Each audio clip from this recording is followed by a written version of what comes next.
Shots fired. Yes, ma'am. Okay. Shots fired. All right, we got a little eye there, but there's no number yet. Yeah. It's taking its time. Is it my internet again? There we go. We're live. Y'all ready? Yes, sir. Mm-hmm. Here we go. Welcome to Creative Makers Podcast with your host, Joey with Steel Blade Woodworks, Matt with Wacky Works Workshop, Jen with Jen's Turns, Jamie with JP Woodwork, and Jake with Northside Custom Crafts.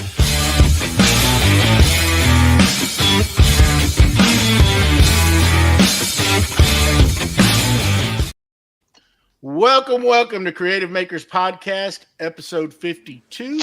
I'm Joey with Steel Blade Woodworks, and today we have the honor of having Jess with Crow Creek Designs on the show. How are you doing?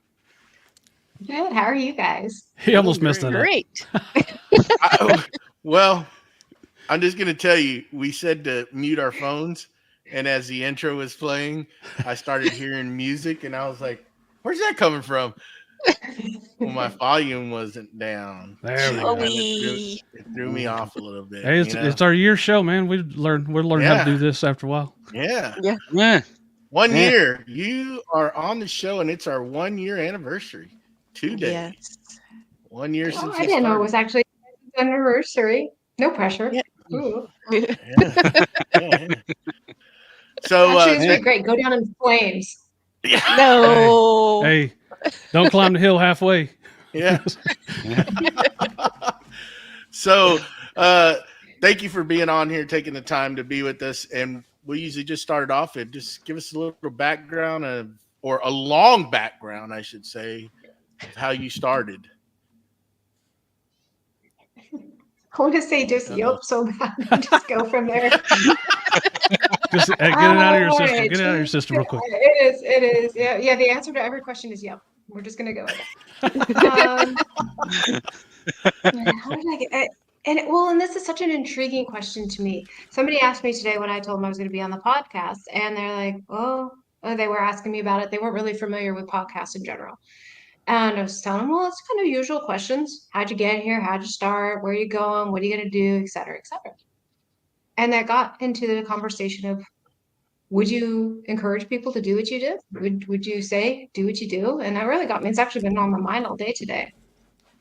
In addition to, where to start? For me, it's kind of complex. Where I started was, when I was little, I started building. I've always done building, and I've always done artwork and crafty things growing up in remote Alaska. And I would love to say that I had some epiphany of like, ooh, this is what I want to do with my life. Well, that's not how it worked. What happened actually was my youngest daughter spent a lot of time very, very sick, and I was not able to maintain a regular job because she was constantly in hospital. So I needed to find a work from home job. And so I started building, and then people wanted to buy it. And I kept building, and it just turned into a thing. So it wasn't this great dream, field of dreams desire to turn my passions into my job. It became a necessity in order to take care of her and to take care of my other two daughters that I started doing this. So that's why it started, and how it started was just because it turns out that I'm actually kind of good at some things, and I was able to turn those things into a business, and then turn those businesses into more businesses. Nice. Yep. Yeah. All right, for everybody at home, my name is Jake Thompson from Northside Custom Crafts, and I usually do an icebreaker.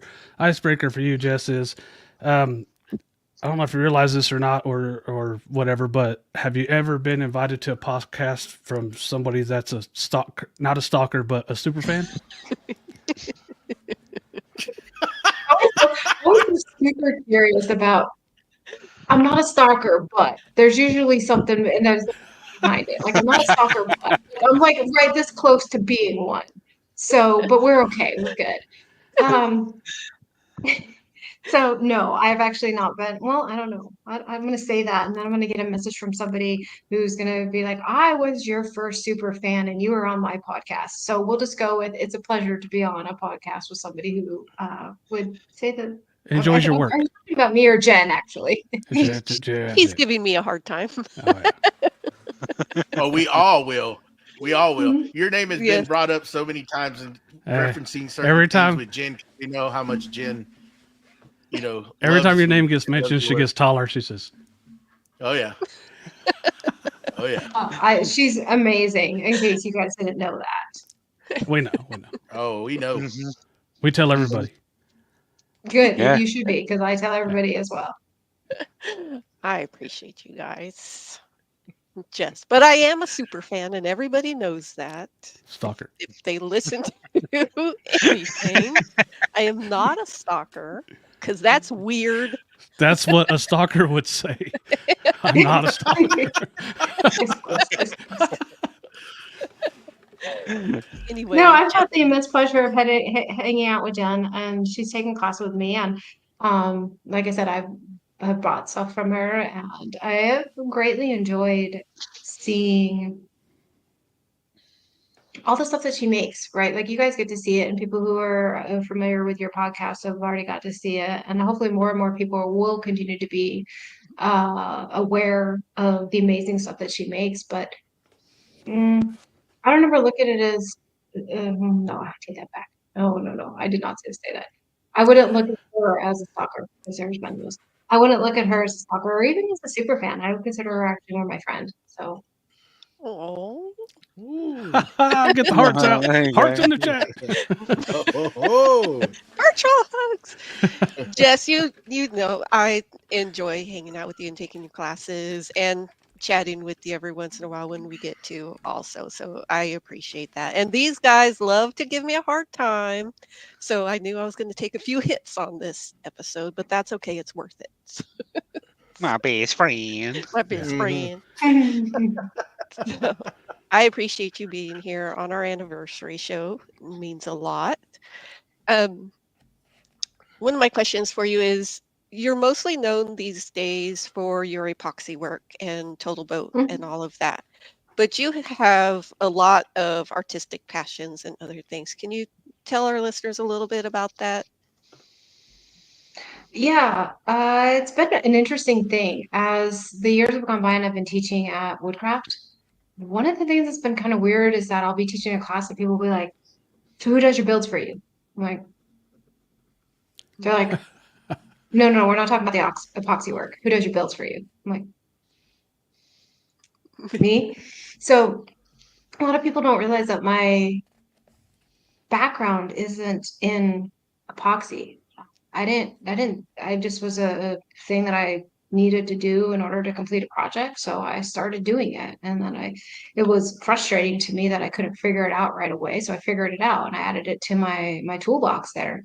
But my background is primarily actually in building and in creating. It's not just strictly art. I've always done art because it's always been a creative escape for me. But that was actually usually something that I did very personal. I didn't share that with anybody. That was a me thing. I don't want to give this. I mean, that's actually was the way that I showed people I love them or really cared about them, was I would gift them a piece of art.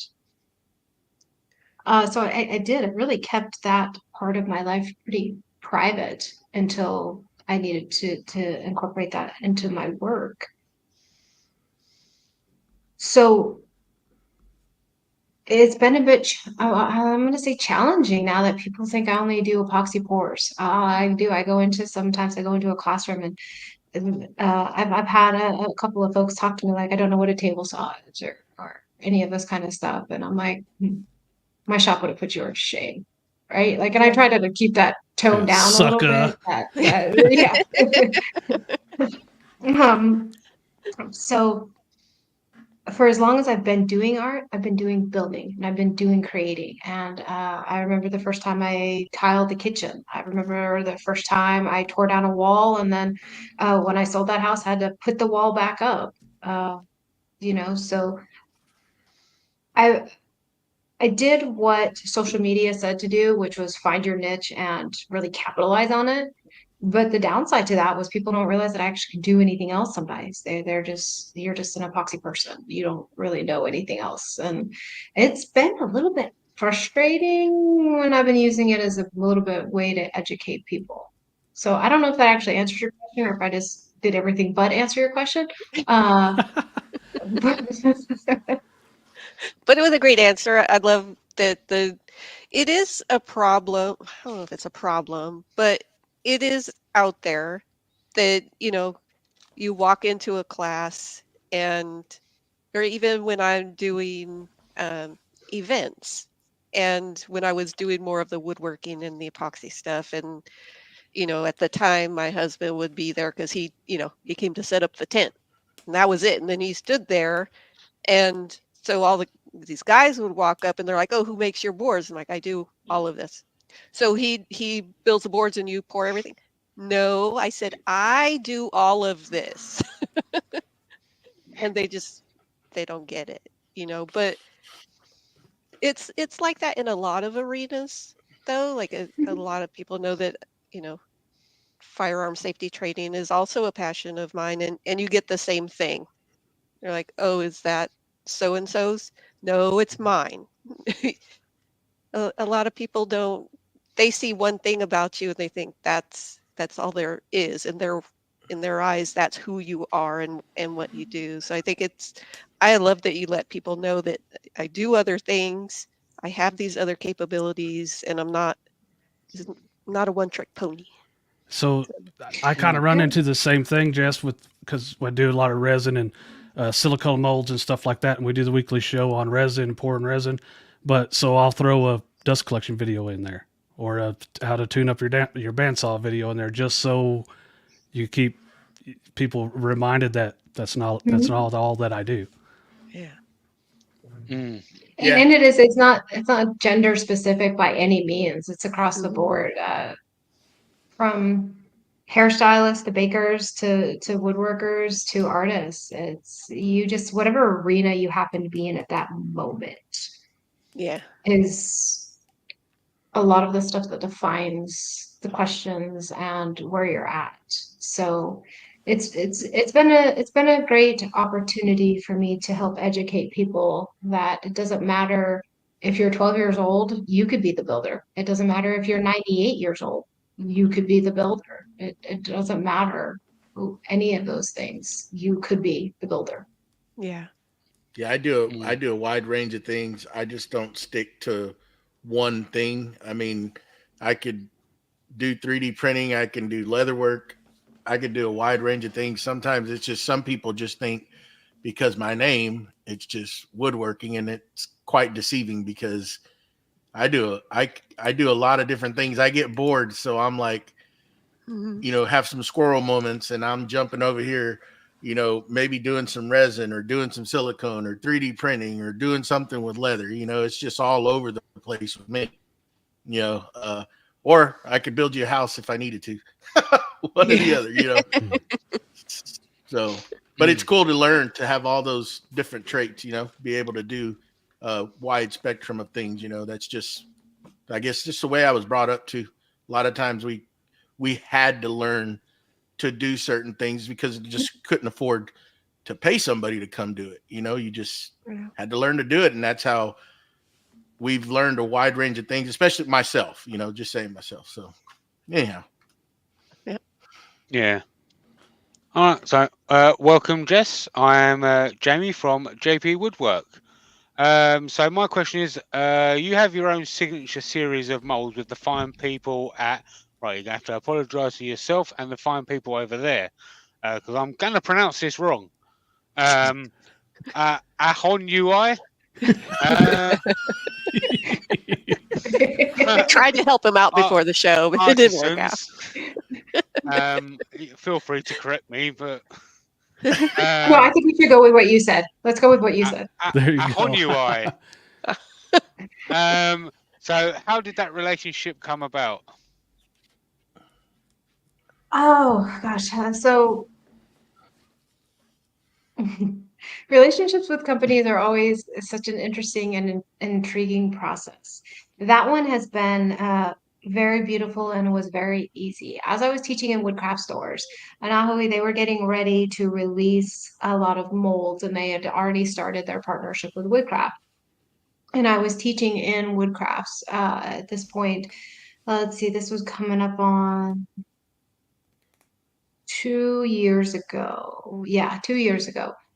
And we just got to talking. They're a Texas-based company. They're based out of Arlington, Texas. And I happened to be down in Texas teaching a class. And we'd been talking back and forth for a little while. And they had something I needed, and I had something they needed. And it ended up turning into a partnership to where now the Jess Crow Signature Black mold line. And we've been trying to, I'm like, somebody asked me, like, you sell black mold? I'm like, wait a minute, yes, this company. No. I mean, but hey, maybe if it sells more stuff, black, these black HDPE molds, I'm trying to add more verbiage into the way that these are sold in woodcrafts now across the nation. So the partnership just, I don't want to say it just happened, because that's not the way that things generally do. It was a lot of discussion and a lot of, well, why are these molds black? Why do we need the black versus white? What are the characteristics of a mold that you've used previously that you don't like, and how can we make them better or different? They were already making fantastic way before me, already just a glorious company. So we were just able to take two sets of independent tools that we had. Again, they were already working on a pretty strong woodcraft partnership, and I was just able to kind of kick the can that little tiny bit down there. And now we're using those molds in all of my classes that I teach at Woodcraft. They use them. Lots of other people use them. And Keith and his team, they're fantastic, because they're also able to take ideas that I have on molds that I want. For instance, there's a circular mold that I'm very much a frugal person when it comes to this stuff, because in case you haven't noticed, epoxy resin can be a very expensive hobby and business, whichever way you go with it. So trying to find molds that will serve multi-purposes was a big deal to us. So one of the things that we did was create these bullseye molds. So if you haven't seen it, it looks like a bullseye. I should know this off the top of my head, but I don't. I would have to go out to the garage. But it's got multiple rings in it, and each of those little rings is held down by a magnet. And you can pop, like, for instance, this ring off, and now I can pour this section. The outside ring, I can keep pulling these rings off that are held down by a magnet, and I can go from a coaster size to this large size mold, all on one mold. So they listened, and we worked and got this developed, and it's been absolutely fantastic to work with them, and they make the molds right here in Texas. So Nice. I was gonna say, are you working on, or are they working on additional styles of molds in the signature series? Is that something you can share, or is it top secret for now? we're working on, so a lot of folks have been intrigued and asking about the circular one, which right now you can only go ahead and buy on the website. But we're working on some more plays on that style mold. Gotcha. Okay. Well, I know you do some woodworking, right? And I myself am a Festool Lover. Fanatic. lover. I'm just trying to put it, Straight to love. yeah. I'll sleep with him if I could, but no, I'm just kidding. Settle down, big guy. Whoa. Who were you going? I didn't mean it. I didn't mean it that way, But can you tell me how you like your green Kool-Aid tools, as they put them sometimes? How did that come about? How do you like working with Festool? Absolutely. Festool. I would, as you guys are sitting here asking these questions, it's been a hot minute since I've been on a podcast that's kind of taken it all the way back to the beginning. And I would love to have these fantastic answers of, like, they pursued me, I pursued them. There was this beautiful dance, and they just loved all my creativity. And well, no, it's pretty actually rudimentary and boring now that I think about it. The first Festool that I had was just, I don't know. Okay. And I'm also not going to pretend that I know all the freaking numbers that they attach to every single tool. Okay? Hey, I us love too, them, sister. We but I can't do that. don't love them. I don't love them every single bit to where I'm like, okay, this is the XLT 2267.4.7982. It's Okay, the big I love one. them, but I have a standard. It's the big one. So there was a gentleman who was helping me out in the shop for some of the larger builds when I first got started. And he was a framer and he was building houses. So we got to looking at Festool stuff and he ended up buying one of the Sanders. And then it just kind of stayed in my garage and then eventually into my shop. And he would come over at that point and just do his smaller projects when he needed it. The next tool that I bought was the Festool XL Domino, and that was because I had this major table to build, and it needed a better way to hold it together than the traditional ways I'd been doing it. So after that is when I actually started tagging Festool and stuff, and this was that table was also in conjunction with the first time I had ever bought and used a shaper. So they just started taking notice of it, and I was tagging them, and they reached out. And asked me if I wanted to, actually, no, it was through Rubio. Let me take that back a little bit. I was also using Rubio Monocoat, and I still do, but I was using Rubio Monocoat. And Rubio and Festool hold a build off. And they asked me, hey, do you want to come to this build off thing? And I was like, oh yeah, this is great. Let me go do this thing. And so I went, and oh goodness, that was probably 5-6 years ago. And I just want to say we became friends. I love their stuff. I love their staff. If you love their tools, if you have ever had the privilege of meeting, the team behind Festool, the people who are actually running the show there, oh goodness, they're so lovely. They are so kind and caring and really want people to be successful. So that fostered the love of the green Kool-Aid. I'm in love with the tools, yeah, for sure. But I actually, if I had to choose between people who are there in the building and the sales team and the Roberts and the Sedges and them, I'll pick them any day of the week. So fantastic tools, absolutely. But that partnership developed just because I think we share a lot of the same thoughts and values, which is the builds are great, but they do these build offs in order to give to charities. The last build off that I attended about 6 months ago was at the Florida School of Woodworking. And all of those monies went to scholarships to help people learn skills in the woodworking community. And that's why I'd have to say that's probably 51% of the reason that I love them and love their tooling is because of programs like that. Awesome. That's pretty awesome. I'm going to jump in front of Jake and do a question from the chat. Yep. Mike Doyle would like to know, do you use a scroll saw in any of your projects? I think he's stealing Jamie's question there for you. Yeah. Yeah, I have used a scroll saw. Particularly use a scroll saw when I'm trying to do like knife lengths or scales and stuff like that. Jamie.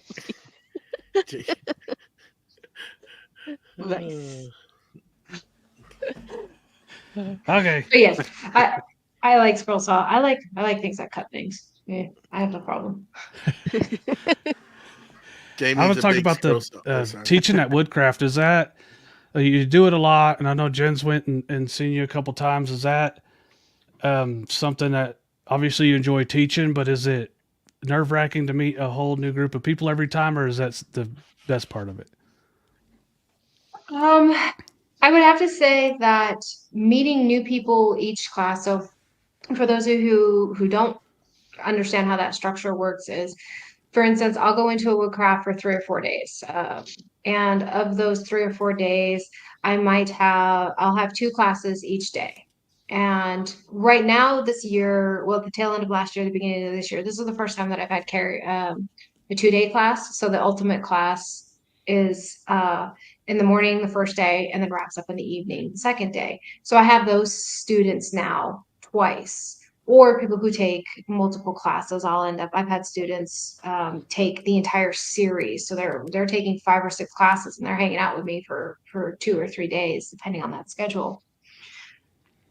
It's honestly more nerve-wracking for me when I'm going into a store that I've never been. This year is a lot of very new stores to me. For instance, I went to Clearwater, Florida, Birmingham, Alabama. All of Colorado was brand new to me. Lexington, all these places were brand new. And I'm a guest in their house. Mhm. So while I'm in a woodcraft store teaching, I'm unlike an employee who works there. I'm a guest in their house, but I'm also the boss at that moment of what's going on with my students. So it's a very delicate dance of trying to navigate new owners, new managers, new store employees. And then on top of that, I've got the students who are coming in. So I get more nervous just because I don't want to make their lives harder. I want to actually make their lives easier, which usually doesn't happen because epoxy's a mess and we end up destroying a lot of stuff. But students are always, I would have to say almost always fantastic because they come in and they've either come in because something has failed epically, just disaster. And they're like, yeah, I've been trying to do this on my own and this sucks and I can't do it. So here we are. Or they come in and on the other end of the spectrum, they've never touched it before. They've got containers that have been sitting there for 10 years on their shelf and they're curious if they can crack that jug open. So every once in a while, I get a little bit nervous. I'd have to say more so this last year because we introduced some new classes and I was like, oh gosh, all right, I've kind of got this down. Now I have to teach 10 people here how to do it. And people learn differently. They really, truly do. I know we say that and we're aware of that, but until you've actually taught anywhere from 20 to 30 adults a day, then the next day another 20 or 30, and then the next day another 20 or 30, and in different regions. I mean, as weird as it sounds, people in Florida don't learn the same as people up in Washington and like in the Seattle, right? Like, so you have to learn how to speak different people's language. And I am very grateful. That's something that I've learned to do with my daughters is to speak each of their languages individually. And it gave me a bit of a head start of, okay, I'm going to show you how to do something one time, and then I'm going to back off and let you screw it up a couple of times, and then I'm going to circle back around to you. Whereas other people over here are like, I need you to hold my hand. Like, please, literally, actually hold my hand and show me how to do this. That part makes me a little bit nervous, is learning people's different styles. But other than that, no, I more or less just don't want to disappoint stores. I wouldn't have thought of that angle. So like I've been approached to do like turning demos in some of those stores, and I'm only thinking about the students. I never would have thought about different managers and store employees and stuff like that. So I'm glad I asked that question. Yeah. Just, do you like doing the longer classes, or do you Jen's find trying to so sign far up that right you now. prefer? I'm already signed up. She's already signed up. Did you get to use your famous coupon? Didn't know there were no coupons. Oh man. Sometimes you got to pay the big bucks. Get the Oh, good yeah. stuff. I'm really looking forward to having a couple of days.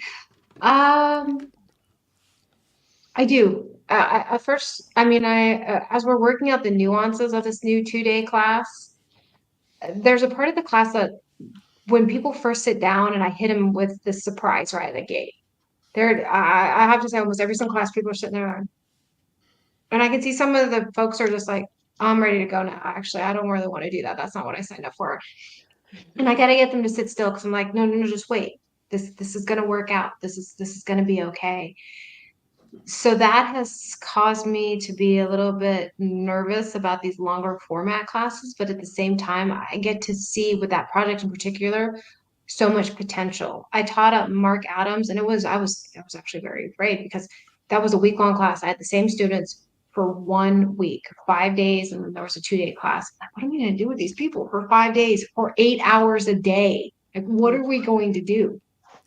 And by the time that we were done, we got so much done. By the time we were done, I'm like, oh man, I wish we had like 3 more days. I wish we had more time here, because once I got rolling, and I was like, oh, there's this, and then there's that. All these things that I've got bottled up inside me that I'm like, okay, I've got 4 hours to get you from no experience to pouring an end table that looks like I poured it. Because that's my goal. Because I want everybody who leaves class to look like I did the work. I don't want people to be able to tell the difference between zero experience to my experience. And so seeing that progression, having the privilege of seeing people progress now over a 2-day period is just absolutely beautiful. People walk in thinking, I'm not going to be able to do this. And then they stand back and they look at their project. They're like, so I made this, and it makes me so happy. I love it. Awesome. Nice. So all this talk about resin, in case you didn't know, you've actually got your own brand of it, called Make Epoxy. How much trial and error was there before you got to where it was, where you was happy with it? So that is the wonderful people at Jamestown Distributors, which is the parent company to Total Boat. They had been starting development on some other types of epoxies in conjunction with their tabletop formula, and tapping into, I wouldn't happen to say an artist role, because sometimes I don't like using that word, because people hear art and they're like, well, art has nothing to do with woodworking, so this isn't the product that I need. And we skip right over it. So I've shied away significantly from calling it an art epoxy, because it's not. I mean, it is, but it's not. We probably, as they were developing, as that formula was being developed, I have to say that there was probably at least half a dozen different iterations, blind ones that were sent to me. Like, I didn't know what was different with this product versus that one. It was use it, see if you like it. Lots of talks with the developer of that, with how it was going to go, what things did you like, what things did you not like about it. And in conjunction with that, it wasn't just me. There was a lot of people involved with this. A lot of other people were also giving input. By no means was it just me on how this should move forward. And then from there, it moved into the talks with Total Boat with, well, I'm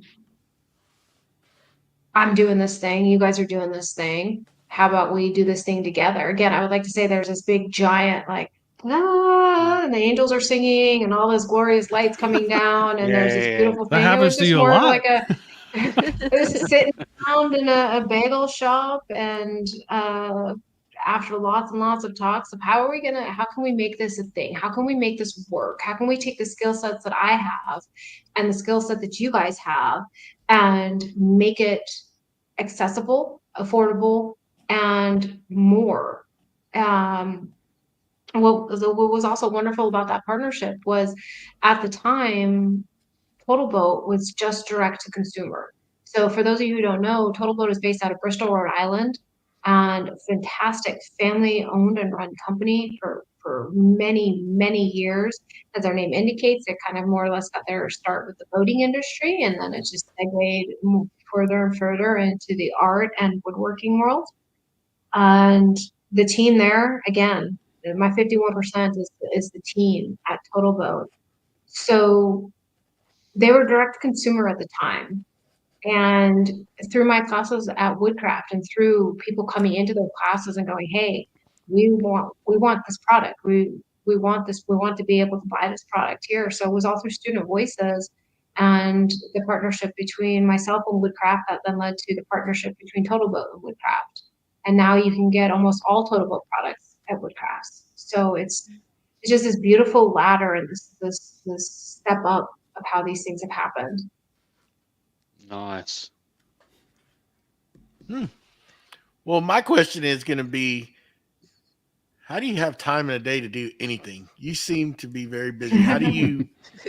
How are you able to take care of your social media just to stay relevant? I mean, you're on the go. You've got a lot of things going on. So how do you make that work? That's funny. So it's funny because, as we were chatting before the show started here about podcasts and whatnot. When you just use the term relevant, that actually came up. So a little bit of background for folks who obviously it was just us and the opening part. somebody asked me about being on you guys' podcast today, and they also asked me about, well, would you tell somebody else to do what you did? And I had to think about that, and that was one of the things where I was like, man, would I encourage somebody to spend the last coming up on 6-7 years here doing what I've done? And that was, I paused for a second and I said, I don't know, because of what you just said. Having to devote so much time. In my instance, right, I've got teaching, I've got product line, I've got my social media. Somewhere over here is my life, way over here. And some interesting components that have happened from all of that is people feel entitled to you. They feel entitled to your time. That's one of the greatest things about my social media platform is facilitated this sense of connectedness, of relatability. And I'm not lying. Those are the things that I talk about are the things that happen in my life and where they're at, which has created this wonderful sense that people do relate to situations that I've been in and relate to what I'm doing. On the dark side of that is some people feel that they're entitled to my time, that I owe them my time because they've connected with me on social media. So what ended up happening was actually I got burnt out. I got fried. I had one of the most terrible years I've ever had, and a lot of things shifted and changes, including my priorities. So I ended up hiring. I'm debating if I want to disclose who I hired. I ended up hiring, which is Someone. fine. I'm just hoping people. Well, yeah, but it's important. The someone is important because I needed help in an authentic way, not in the AI kind of way, not in the Upwork kind of way or the Fiverr kind of way. I ended up, my daughter has worked for me. She used to work for me in my shop. So one of the funny jokes in class is when we talk about sanding, that I hired a psychopath and they love sanding. They will put some headphones on and they will sand away for 6 hours at a day. And that's my daughter. It's my oldest daughter. So when I had my shop in Alaska, she was who was doing all the sanding. She was doing all that tedious work that allowed me to really dial down on the creative aspect of it. And it was fantastic to have a shop hand. Well, as things in my life have changed, she now helps me with my social media. She is logged into all of my accounts and she helps navigate the posts. She's oftentimes responding to people. And it really became integral that I ended up having some help in that area because I was fatigued. Teaching there was a period of time where I was teaching twice a month at Woodcraft, and that doesn't seem like a lot, like, oh, twice a month, like, wow, prima donna. Of that twice a month, I was anywhere from 10 to 14 days, and of those 10 to 14 days, I'm working on average 12 to 14 hours, 4 and 5 days in a row with a 1-day break and another 4 and 5 days in a row. So building was going by the wayside, self-care was going by the wayside, social media posting was going by the wayside. So after that mental burnout breakdown, I realized I actually needed to do better at asking for and accepting help with things that other people can do. And that ended up being like responding to DMs. Sometimes at Workbench, somebody was just like, yeah, we were talking. And I was like, that was my daughter. And, I was like, she's real great. She's like, hey, you're having this conversation you need to be aware of. I'm like, oh, did it go well? Did I say smart things? Did I seem intelligent? and she'll tell me, she's like, hey, somebody actually has a question that you need to answer, and I'll get on there and I'll make sure to get it. And she sends me any the important ones, but there's a lot, and that's one of the things that when I was talking about being on you guys' podcast today, that I was kind of explaining was that when I sit here and I think about it, between trying to build stuff, because there's a creative side of me that just wants to build. I don't want to build something for content. I don't want to build something for a company. I just want to build because I want to make crap. Yeah. Yeah. You know, that's the way it is. Mm. But when you're in this space, you've got requirements of all this stuff that you have to do. You have to do this, and you have to make sure that you've got the product here and incorporate this and the hashtag and this and that. And it's a lovely thing, and I'm not complaining, but I would really encourage anybody who is considering and going this route to really be mindful of the way that you spend your time so you don't burn out and fry. Because I did. And I'm saying that because I did. I'm not saying it because I did this fantastic thing and I avoided it. Oh no, I had a freaking meltdown. Yeah. I'm going through one. I got done with the big build, and I pushed and pushed and pushed and pushed, and I haven't done anything, even though I have a lot of stuff to do. But I just had to back away because I got burnt out. I burnt out, and if I kept going and trying to push forward, I knew what was going to happen. I was just going to not come in here. You know, it just at some point you got to learn just to this animal will consume you if you let it. You know, and I've learned that I have to just back away. I'm on a much smaller scale, but even at that point, you know, it starts taking away time from your family, and you're out here because you feel that you have to do this and you don't, if that makes sense. Right. I've learned that I have to just kind of push away, because then I'll just start, I just get burnt out, and I've had it already happen twice, and this is the second time. And yeah, it gets pretty bad. So I know how to say no real well. So I keep myself from the total burnout, but sometimes like right now I'm doing a big project just because it's fun.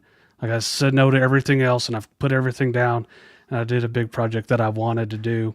And if I don't post on Instagram, who cares? And then at the end of it, then it'll recharge my batteries and keep on going again. But at some point in time, you have to just take some time for yourself. Go to the gym in the middle of the day or something like that. Yeah, but, put the cameras down. Sometimes you just you know what? I just want to do something, and I don't want to have to worry about, do I have the right angle? Is my audio good? I just want to build something, and I don't want to post it. I just want to do it, you know? And that'll help you, or it helps me just get away from everything, because it's always you're having to, like, I got to have a camera here. I got to make sure I record this. And no, you don't. You know, I go through it. Yeah. I don't know. On the flip side of what Jake said, I struggle to say no, and I've done it recently, and it's actually quite fun. Yeah. Oh yeah. He stood his ground, man. It was glorious. Yeah. Great. And so it's hard to say no. Good. It's a freeing thing. It's an absolutely freeing thing when you. I tell my daughter this. My daughter's real bad. She just I have a psychopathic daughter too, and she also likes to sand. I don't think they have anything to do with each other, but she's crazy. But she'll say yes, even though it's killing her. She knows she don't want to do it, and she'll do it anyway. And I just kind of give her, I said, if as soon as somebody asks you, and your stomach knows whether you want to do it or not. So your mouth just say yes or no right then. Instead of just, as soon as you say yes and you don't want to do it, then it's going to be, the whole project's going to be dreading the whole time. And if you just said no, then they might be disappointed that you didn't want to do it or whatever, but you saved a whole bunch of grief for yourself. Yeah. Yeah. Yep. It is tricky, because I would have to say, though, some of my best projects have come from me saying yes when my brain is like, don't say yes to this, don't say yes to this. You were so stupid. Why didn't you just say yes to this? Is that really coming out your mouth? And you're just sitting there, yes, I can do this. But that's a personal thing for me, because it's been more or less from ways that I found to take on challenges. So that was where, though, I had to find that balance, because my innate desire to be challenged all the time, because I get bored really easy. I'll learn something and I'll just immediately move on, or I'll be learning something and I'm already thinking of 50 different ways that I could do it. So now my brain is like, oh, I don't want to complete this stupid. I want to do it the other way that I want to do it. Yeah. So saying yes has led to some of my greatest discoveries, but throughout the years that turned into never being able to say no because I didn't want to disappoint her. I didn't want to do something. So I think there's a way to say yes and then put those boundaries in place, which I have to admit I'm just now learning. So yay for your daughter learning them sooner. Yeah, well, She's working on it. I mean, she's in her 30s. It's not sooner, really. You know what I mean? Better than Well, 40s. I'll be, yeah, exactly. Better than your mid 40s. Now I've had people get mad. They'll be like, "Hey, will you make? I made like a football statue or whatever. Hey, will you make me one of those? No, I'm not doing special orders. You don't want my money? I didn't ask. I didn't say these were for sale. I don't. If I wanted your money, I'd say yes. So people get mad, but it's one of those things. If like mine's usually time crunch or whatever, or if I'm stacking too much on there, then I'd rather say no and disappoint them that way than take longer than it's supposed to take, or it just becomes one of those things that you don't want to do. So I just kind of rip the Band-Aid off. Oh, yeah. Well, you should say, yes, I want to take your money. I just don't want to do the work. Yeah, go to my website. Go to my website and buy stuff I already have made. Oh yeah, I You get need to start a GoFundMe. Put my Cash App in the bio. I get calls from like relatives or whatever. Can you build this? And I'm like, sure I can. Well, do you want to do it? Nope, don't want to do it. And or they'll just keep nagging, and I'll give them a price, and it's like, well, that's very expensive. I said, yep. So do you still want me to do it? Nope. Great. I didn't want to do it anyways, But it just, you got to learn to say no, because man, I get bombarded sometimes, and it's just like, I don't do that. I'm not in that kind of business. Been there, done that. Don't want to do it again. Yeah. I think we'll switch gears a little bit, and I've heard you say this on another podcast, and it kind of helped me today. And I've realized that I'm an artist, but it took a while for me to realize I'm an artist, because I don't paint, I don't draw, I don't do the things that you think artists do. So if there's somebody else out there that you could help them, you explain what makes an artist, that you helped me today. So go ahead, and if you could help somebody else. Well, so barring being verbatim, my train of thought with that is I got people all the time. And that ultimate classic we were talking about, where they come in and they're like, I'm not an artist. I'm not going to be able to do what you're asking me to do. I'm not an artist. I just came here to do a river pour. We, and I say we as in humans, there's a couple things that we're really good at. Complicating things, we're super good at that. We can complicate the heck out of something. And boxing ourselves in, we're really good at that. Of, well, I can't, or I'm not going to be good enough at. If I thought that way, I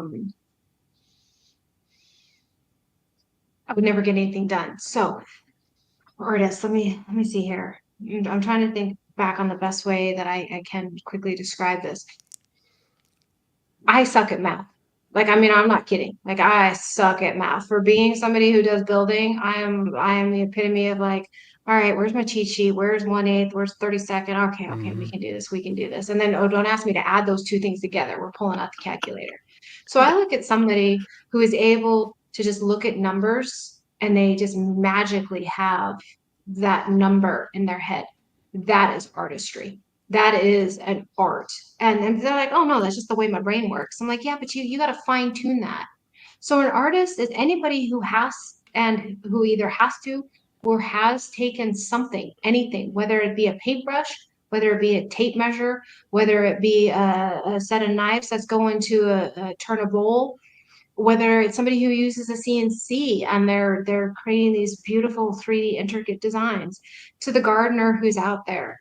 That is artistry, because you are taking something that you have to learn, and you are creating and crafting, and you're dialing down something into this beautiful formulation of whatever that is, whether it be numbers or whether it be a bowl, whether it be a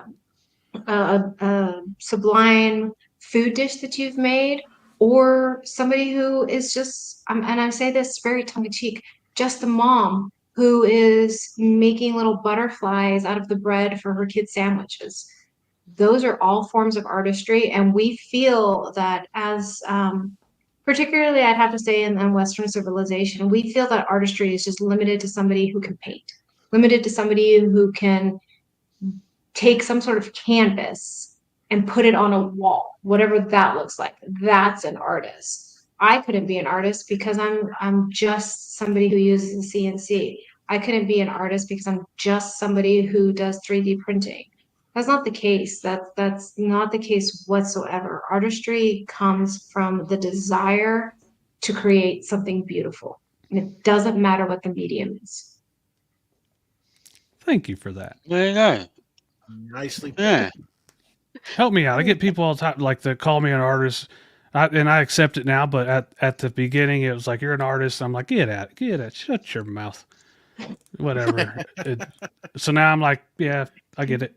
And now I've heard that thing today, and I'm like, yeah, somebody else needs to hear that. So thank you. Good. Yeah. It's very true. It's just been a fascinating thing for me that we again, as a human race, we don't how amazing or beautiful we are. And we hear people say, oh, you're an artist, and all of a sudden we don't think that we're worthy of that title. It's such an interesting component of the way that our brains work, because we generally see artists as these sculptures, and we've got this very beautiful and captivating thing in our head that an artist creates, and we're like, that ain't me. Like, no way, I couldn't do that. I don't make anything beautiful. And it's such the opposite. I mean, I'm actually just now, and I'm going to use you as an example, Jake, of you talking to your daughter, even in her 30s, and saying, hey, no, you know what? You need to learn how to say no. That in itself is a sense of artistry, in my opinion, because you've learned how to speak her language. And as you said, she's starting to learn how to do it. So that means that she's listening. So you therefore are a teacher. And I imagine that you would do that with any person who came to you and said, hey, I'm having this hard time. What do I do here? That in itself is artistry. You're having to take different components and shuffle them into a way that somebody can understand them and view them. And that is a masterpiece. So we think artists are these just freaking unicorns, and we fail to recognize that we all are. Yeah. Hey, thank you for that, because that kid's difficult, man. Let me tell you. Woo. I got 3 of them. Yeah. Yeah. So you know. Poor Jack. Yeah. Nah, she's all right. Yeah, I think you keep her. It's her birthday tomorrow. Happy birthday, Jackie. Happy birthday, Jackie. Jack. Happy birthday, Jackie. My sister's birthday was 2 days ago. So April's a fantastic month for birthdays. Nice. I can say happy birthday today, Jackie. Oh, yeah, he's all.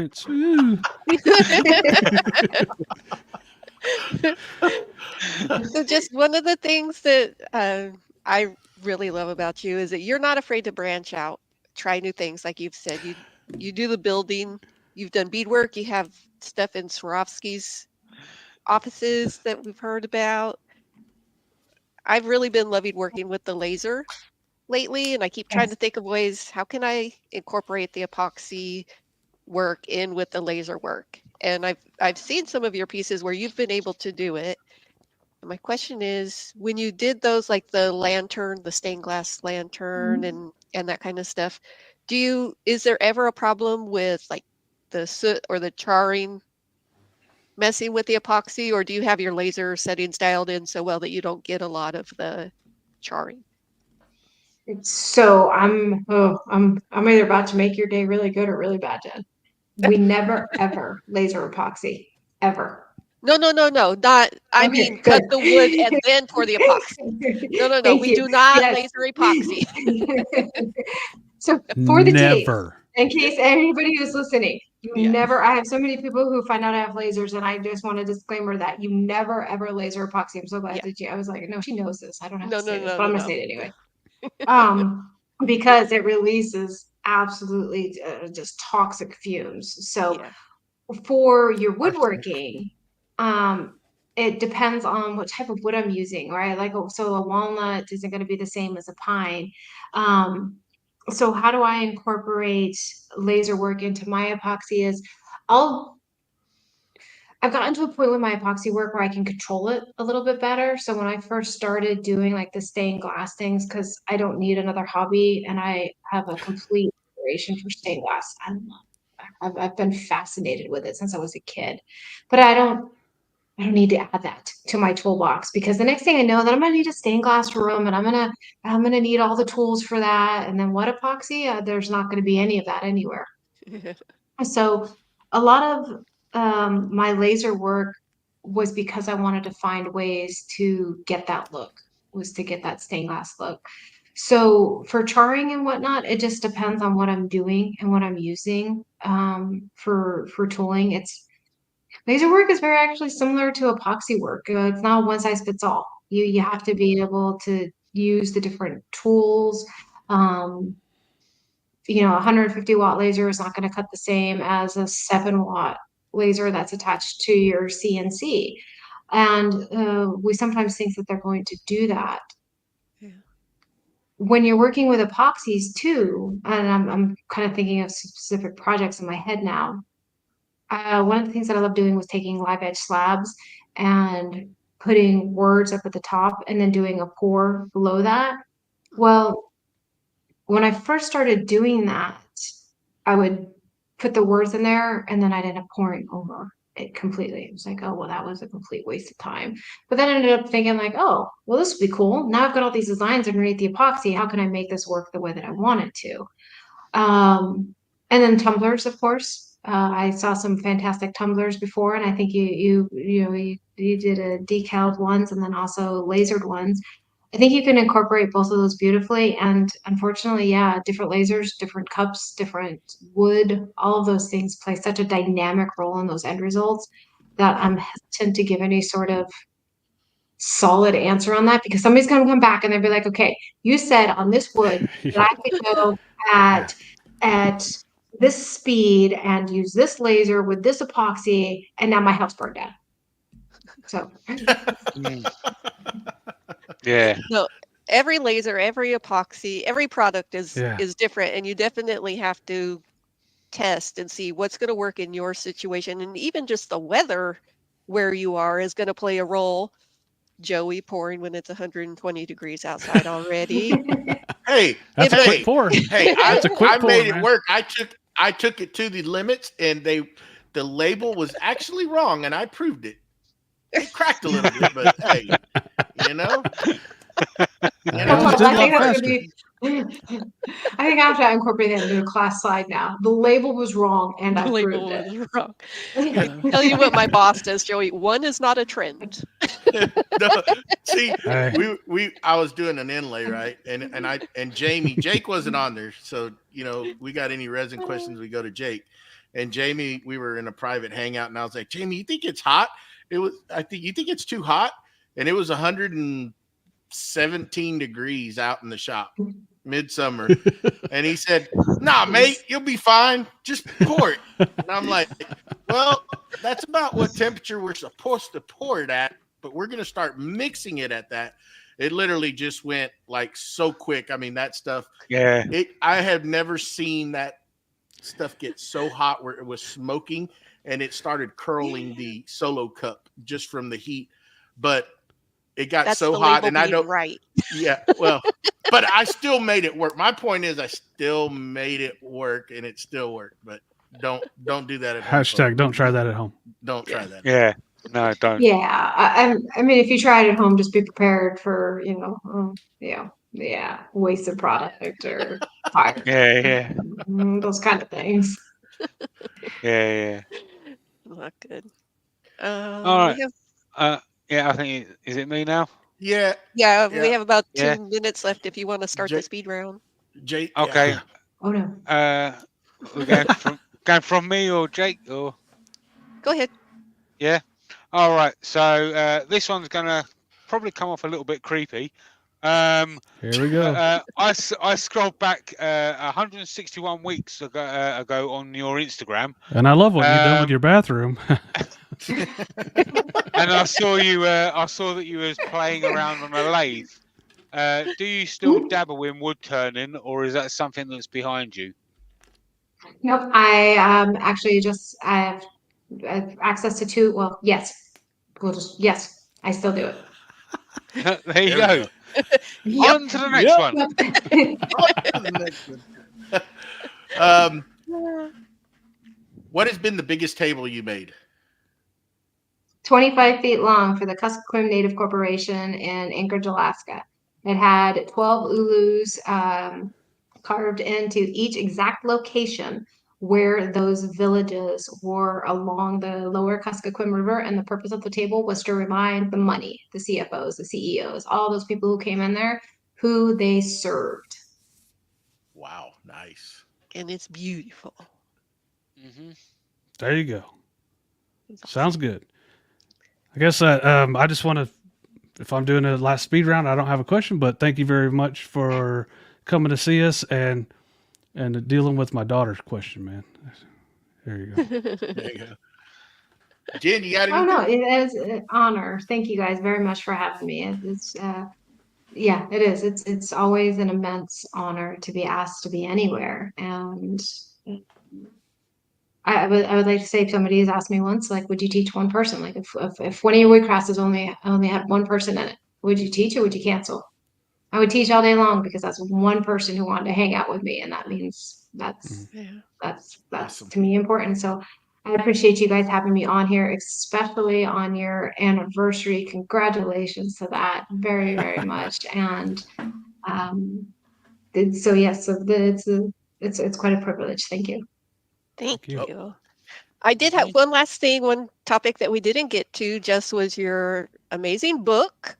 So you guys, Yeah, there's that thing. your book is great. I loved how you put it together. You gave everybody options. You could do it this way. Please do that again. Yeah. Jamie. So you guys go check out the book. It's awesome. Do it again, Jamie. Do it again, Jamie. Do it again, Jamie. So yes, the book's called Epoxy Resin. The reason we were able to capture that title is because there's such a huge gap in the market, and there's not a book on the market titled Epoxy Resin. And there hasn't been until now. So yes, it's available through all major retailers: Target, Walmart, Barnes and Noble, Woodwork, all those places. Nice. Well, Jess, thank you for hanging out with us. We really do appreciate it. And we're at this point, I've got everything down below. So everybody that's out here tonight, please go check her workout. She does some amazing stuff. Give her a follow. If you have anything coming up that you want to announce, here's the time for you to do it. Woodcraft classes. I believe actually next classes are coming up in May in Spokane, Washington, and I think there's only a couple spots left in the in-table class there. And then I believe after that, I'm headed to Seel-Jenn in Sacramento, California for the very first time. I've never been there, Oh, so I'm a little bit nervous. So if you guys could show up for those classes, yeah, that's the way that I get to come back. I'll try. So yeah, I expect you to be there with potatoes. With Potato head. Potatoes. Now people are gonna be like, what's the deal with the potatoes? But yes, check your local woodcraft schedule. So we've got Sacramento, like I said, Spokane, Tennessee.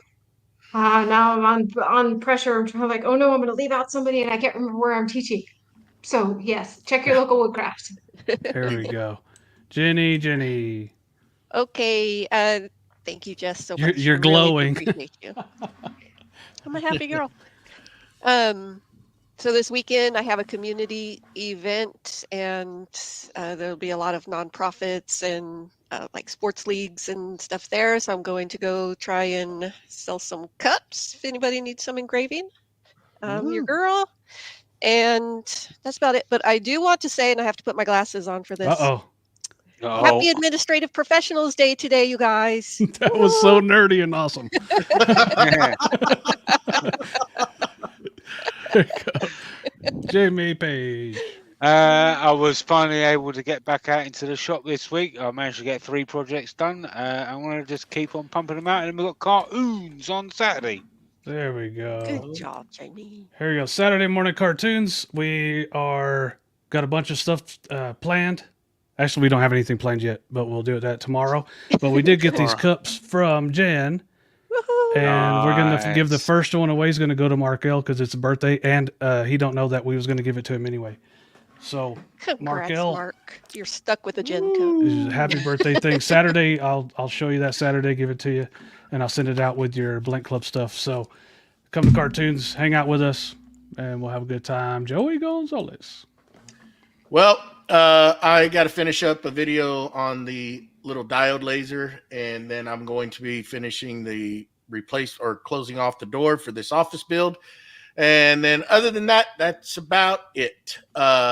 Please remember to go to your favorite podcaster, preferably iTunes, and leave us a review. And I want 10 stars. 10 stars. Put your arm around her. Put your arm around her, Jenny. Yeah. Other way. Other way. Wait, Other wait. way. Yes. Other I'm arm. going this way. On my on this screen, way. she's on this side. Oh, Wait. Do that. Can you Do like that. a little? See, do the other Wait, way. you gotta Both figure of out- these The do other the way. other way. There we The other go. way. Wait, we'll do both sides in it. There were two There you Rexes. go. There you go. There you go. So thanks everybody. Thank you, Jess, again for being on here. Thanks everybody out in the chat who hung out with us tonight.